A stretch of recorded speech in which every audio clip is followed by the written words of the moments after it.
Welcome to Brain Vision. So this question, we are given this graph, and then from this graph, we have to figure out multiple properties of this wave.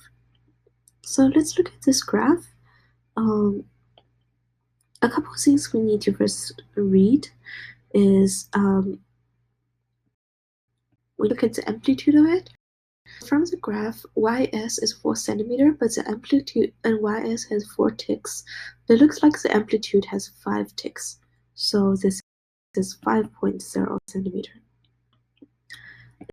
Then we can, it looks like this graph that from 0 to 40 is about 1 period.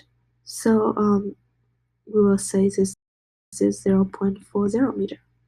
And if you are in doubt, so go more precisely, you can see that we have a peak around 5 centimeter, and then we have a peak roughly at 45 centimeters. So if you subtract them, they're also around 40 centimeter.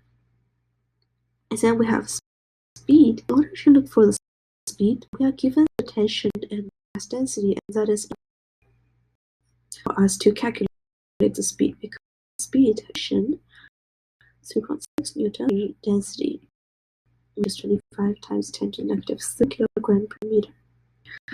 That's 12 meter per second. Then period. Well, we can find period if we already know velocity and wavelength, because period equals 1 over frequency. Frequency is velocity lambda. This is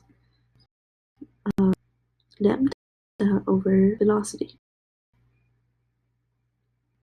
Lambda is 0.40 meter.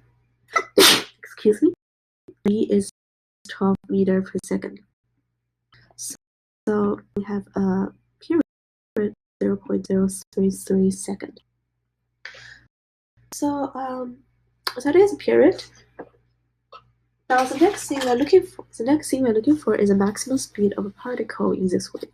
In order to do that, part E, we can use the formula we got from the harmonic motion that we learned from the last chapter.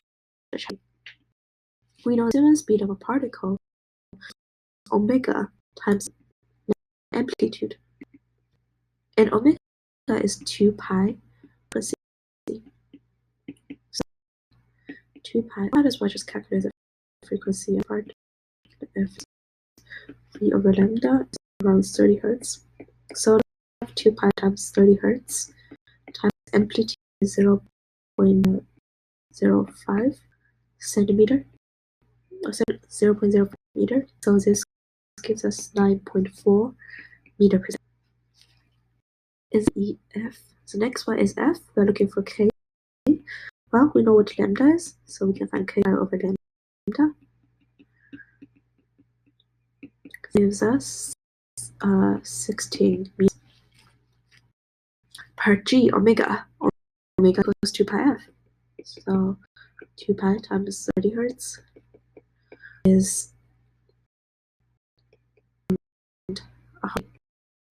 radius per second.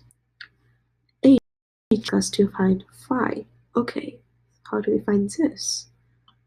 Well, we can do this by looking at the point x equals 0, t equals 0, because in this case we have y equals max, which is 5 centimeter, times sine kx, but x plus omega t, but omega is 0, but t is 0, so y is just 5 times.